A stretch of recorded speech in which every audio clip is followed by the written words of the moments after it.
Begin this hour with a look at why so many major American brands seem to be caught up in the culture wars. We're talking about Target, Bud Light, Disney. They're all facing a conservative backlash right now for their support of the LGBTQ plus community.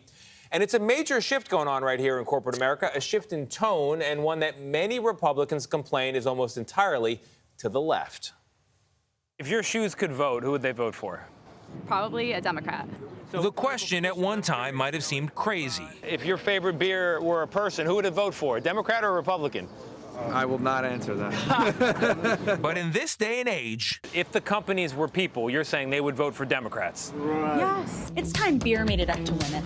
as more big brands sell not only their products, but their values, people notice.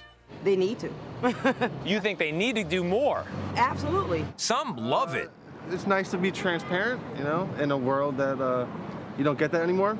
People say that, oh, you can't be political. That is virtually impossible to live in a democratic society and not be political. But many others You like it when a company takes a stand on something? Not particularly. Not no. particularly. would rather not think of politics when they shop. I don't even think that they care. I think that they're just doing it just to look good. It wasn't always this way. And in fact, during the civil rights movement, when the New York Times Magazine asked if corporations have a social duty to speak up, the head of U.S. Steel declared that's quite beyond what a corporation should do. So what changed? The mission of a company is to give back to society and the business.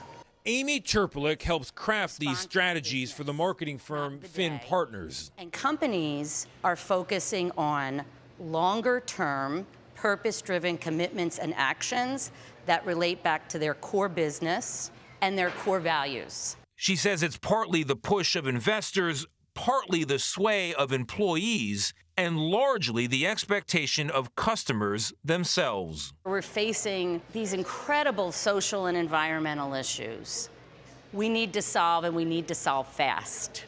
And they look to companies as having the resources, the speed, and the social innovations to be able to do that. Surveys have suggested 70% of Americans now believe brands should take a stand on social issues, with nearly 2/3 saying they'll buy products based on their beliefs and values. But not all customers believe the same things. Disney's posturing has alienated a lot of people now. Florida Governor Ron DeSantis is locked in a political battle with Disney, for example, after the company publicly opposed a bill he later signed into law. Bud Light, meanwhile, faced a backlash and watched its sales plummet, all for sending a promotional can to a prominent transgender social media star. This is absolutely dangerous to businesses that wade into these issues, and they really do it at their own peril. Will Hild is executive director of Consumers Research, a nonprofit that's been issuing woke alerts about companies taking progressive stances. Our message is simply this: serve your consumers, not woke politicians and activists. Find the outlet that gives you joy. He sees these campaigns as quite obviously a shift to the left and doesn't buy the idea that customers really want this kind of marketing. It's a radical proposition, but I think they should just focus on selling high-quality goods and services at a reasonable price.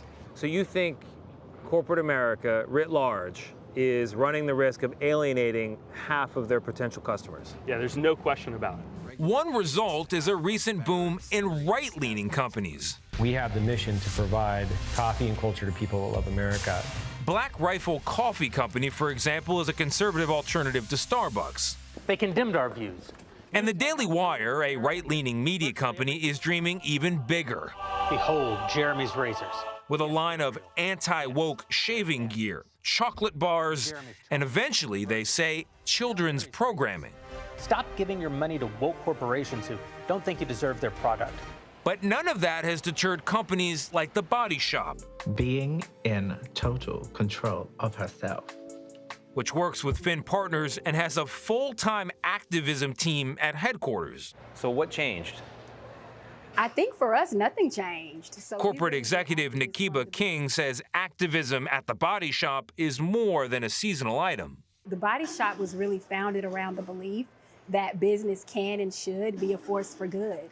And there are reminders of that belief in every store, even if not every customer appreciates it. Your core customer clearly Yes. is A-OK with everything you're saying and doing and is coming back for more. That's right.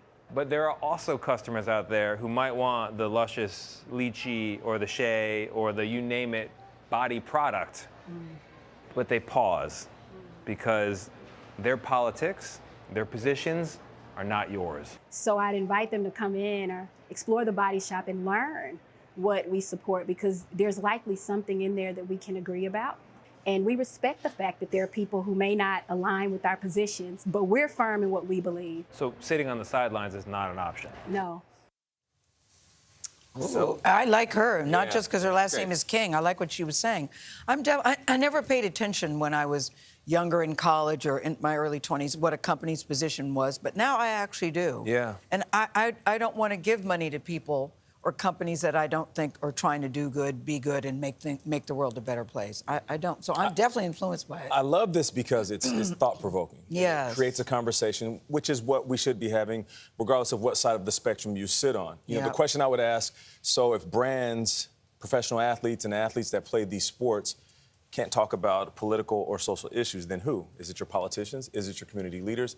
Next question would be, are they the best voices to handle all of these issues and only them? You know, Chris Christie's going to announce a presidential campaign. Maybe he already did. He says he's aiming at the exhausted majority. I do think there is an exhausted core of customers who just want a product at a fair price, and they don't want to think about the politics. But the reality is we do, and this is a change.